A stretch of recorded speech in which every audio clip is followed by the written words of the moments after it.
Welcome to Mysterious Goings On. We're going to get right to the show after these messages.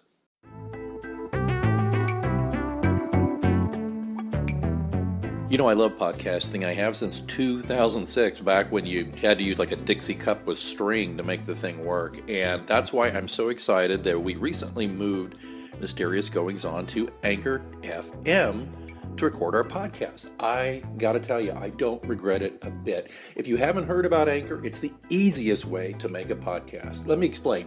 First of all, it's free. There's creation tools that allow you to record and edit your podcast right from your phone or computer. Anchor will distribute your podcast for you so it can be heard on Spotify, Apple Podcasts, and many more.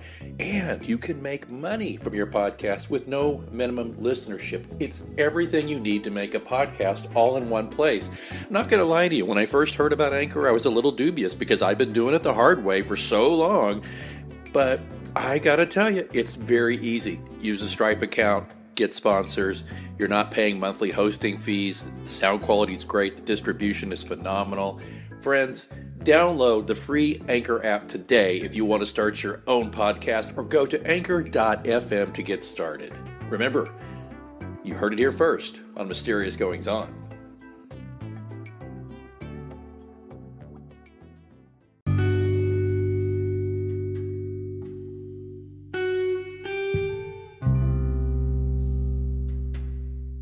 Well, we have made it.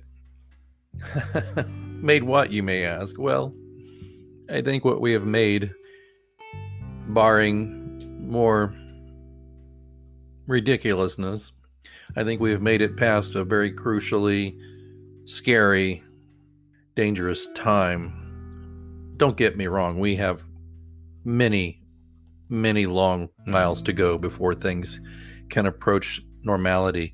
But there is hope. But I'm of two minds. I think if you listen to me for any length at all, you know that I am the guy who goes between rampant optimistic silliness to the depths of melancholy. And that's why in this week of Thanksgiving, I wanted to share a few things that are perhaps humorously melancholy, but also thoughtful, optimistic, and very sarcastic. And that's why today, on this episode for Thanksgiving week, I'd like to share a couple of thoughts with you. And we have a special guest that we'll wrap up the episode with. So without further ado, I'd like to go to a place that means a lot to me. Please forgive me. It's not a very long poem, but I think it really does capture me at my most cheerily grumpy? Not sure. So, Penseroso by Ogden Nash. Come me grims, mollygrubs, and collywobbles, come gloom that limps and misery that hobbles, come also most exquisite melancholige. As dank and decadent as November foliage, I crave to shudder in your moist embrace, to feel your oystery fingers on my face. This is my hour of sadness and soulfulness, and cursed but he who dissipates my dolefulness. I do not desire to be cheered. I desire to retire. I am thinking of growing a beard. A sorrowful beard with a mournful, dolorous hue in it, with ashes and glue in it. I want to be drunk with despair. I want to caress my care. I do not wish to be blithe. I wish to recoil and writhe. I will revel in cosmic woe, and I want my woe to show. This is the morbid moment. This is the ebony hour. Aroint thee, sweetness and light. I want to be dark and sour. Away with the bird that twitters. All that glitters is jitters. Roses are gray. Violets cry boo and frighten me. Sugar is stimulating, and people conspire to brighten me. Go hence, people, go hence. Go sit on a picket fence. Go gargle with mineral oil. Go out and develop a boil. Melancholy is what I brag and boast of. Melancholy I plan to make the most of. You beaming optimists shall not destroy it, but while I am at it, I intend to enjoy it. Go, people, stuff your mouths with soap, and remember, please, that when I mope, I mope! Oh, the great Ogden Nash. That's just me when I realize that I'm full of it and that I am sick and tired of being sick and tired. I think that one speaks to me quite well. Here's one that's a little more optimistic, and it's a little more brief. Mary Oliver's Wild Geese. You do not have to be good. You do not have to walk on your knees for 100 miles through the desert repenting. You only have to let the soft animal of your body love what it loves. Tell me about despair, yours, and I will tell you mine. Meanwhile, the world goes on. Meanwhile, the sun and the clear pebbles of the rain are moving across the landscapes, over the prairies and the deep trees, the mountains and the rivers. Meanwhile, the wild geese high in the clean blue air are heading home again. Whoever you are, no matter how lonely, the world offers itself to your imagination, calls to you like the wild geese, harsh and exciting, over and over announcing your place in the family of things. I hope this little dab of poetry spoke to you in some way. Other than, geez, Alex, I don't like when you read poetry, but, I get wistful this time of year. I am not going to lie. I have been full of despair for many years now, not every day, but overall. And it's not a political thing necessarily. It's just, I've seen so much damn ugly that I didn't really believe was underneath the surface of people who I both knew and did not know. So many people who are so very angry. So many people who are so very disaffected. So many people I wish to extend a hand of friendship to, or a hand to pull up, or a platonic embrace just to tell them it's not all as horrible as you may think, or if it is so horrible, what can I do to help? It sounds Pollyannish, all that. It sounds hopelessly naive, I know, but my heart aches. I want so much to heal this nation. I want humanity to heal. I want to heal us of this virus, which I think has been beyond the stereotypical wake-up call. It has been a clarion. It has been a bell ringing. It could very well have been the twilight of us as a race. And I wonder if those who do not fully accept the science of it fully understand the ramifications of failing to mitigate it or fight it. But that's enough of my ruminating, and I don't want to dissipate any good feeling you had from the poetry reading. I'm going to leave you with an interview with Eurosatan, who will provide the sarcasm portion of our show. I am going to search my heart for things to be thankful for. I'm not getting with family because of the virus, just my immediate family, my wife and child. We are not going to see other people, and we respect the awesome, deadly power of this virus, and we are not going to tempt fate. I won't go into it now, but we had a very close call with it, and it was scary. So we are well, and I hope that you and yours are well also this Thanksgiving. Now, please enjoy a few moments with Eurosatan.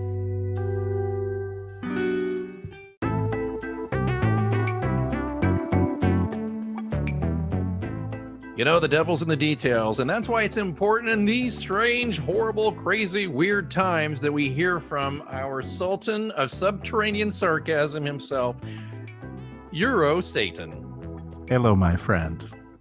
It's so good to welcome you back to the show. You know, Euro, I had wanted to get you on one more time prior to Election Day, but I think we were both so stressed that we just couldn't even talk about it.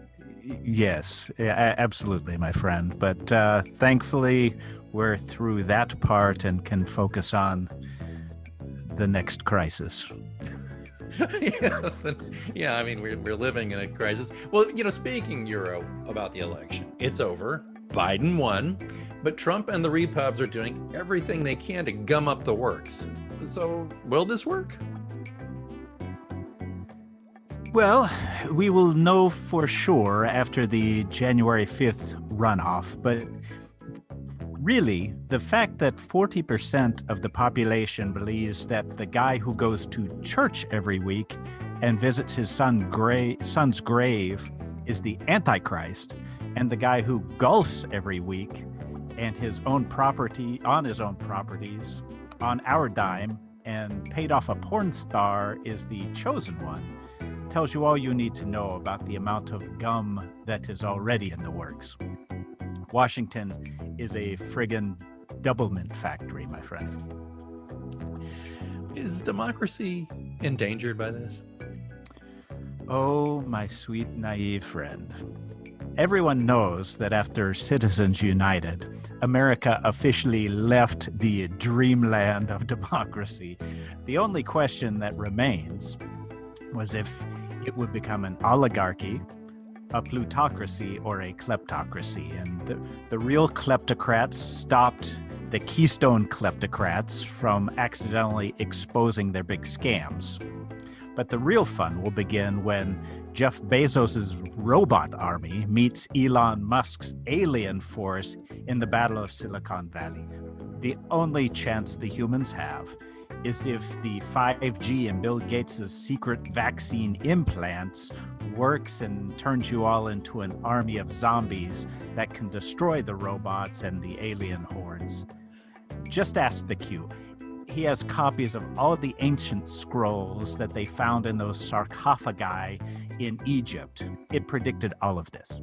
Okay. Well, assuming he leaves, okay, what do you think's next for Trump? A 2024 run.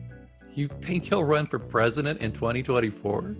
No, I think he'll get 20 to 24 at Rikers and will be running from all the people he attacked and pissed off over the last 4 years. And he'll make these Trump-branded golden license plates. Will Melania stay now that she knows Trump is broken up for a lifetime of legal action? So here's my prediction, Alex. I predict that she'll make $250, $300 million releasing the infamous PP tape on pay-per-view. That will more than make up for the prenup losses. And then after that, I'm sure that Putin will recall her to Russia, where she'll be hailed as a hero and host a reality competition for aspiring model escort supervillains. They're debating between two different working titles, Hell's Bedroom or Screwed It. Well, okay. Well, what is the future for the Trump kids? Interesting. I will look into the crystal ball. So Ivanka and Jared will lose all their slumlord properties and all of her Chinese patents, but they will land on their feet, creating a Tony Award-winning musical adaptation of the 1991 Joe Pesci movie The Super. Ivanka will also make history when she creates the first designer clothing range sold exclusively at Goodwill. I think most of it ends up there anyway, but...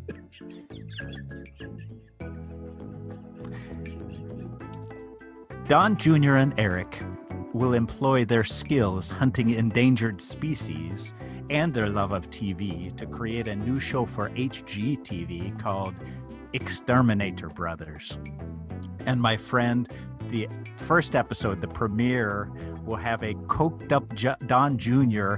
in a smiling and tooth-gritting contest with an opossum. It is must-see TV.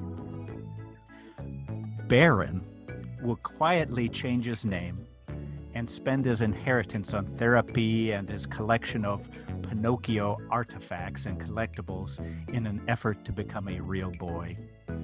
And Tiffany, she'll go shopping or throw a party or something, I don't know. Or maybe marry Matt Gaetz. I mean, apparently that's the thing. Yes, and he will take her name probably.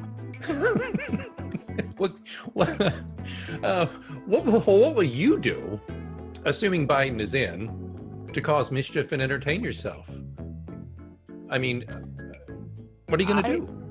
I have spent the last 4 years doom scrolling. I think I'll use the extra time to learn to play the guitar or something like that. Yeah. That's nice. Okay, well, speaking of nice, what are you doing for the holidays? You know, my friend, I usually go to Germany, where the joyous Krampus tradition terrifies little children into behaving instead of having to bribe them with toys and candy. I also love the delicious hot Glühwein and going to the Katie Wolfhart ornament factory. But since the coronavirus has restricted travel, I'll probably just overdose on those Hallmark Channel Christmas rom-coms and drink some mulled wine. Oh, really? Oh, I like that. Do you have some special mulling spices that you like? No, I just mull whether to finish the bottle or not, and maybe mull how many cases I'll need to make it from here till the end of January. Satan, thank you again for your time. It has been wonderful hearing from you. If we don't speak before the end of the year, I wish you all the best, and I hope that 2021 is better for all of us. Absolutely. Thank you, my friend. And it is, as always, a pleasure to speak with you. And I wish you as well happy, and all the listeners, happy holidays. And again, may 2021 be the new better than 2020. That works. If you want to keep up with Euro, he is on Twitter, and I'll put a link in the show notes, everybody. Euro Satan, everyone.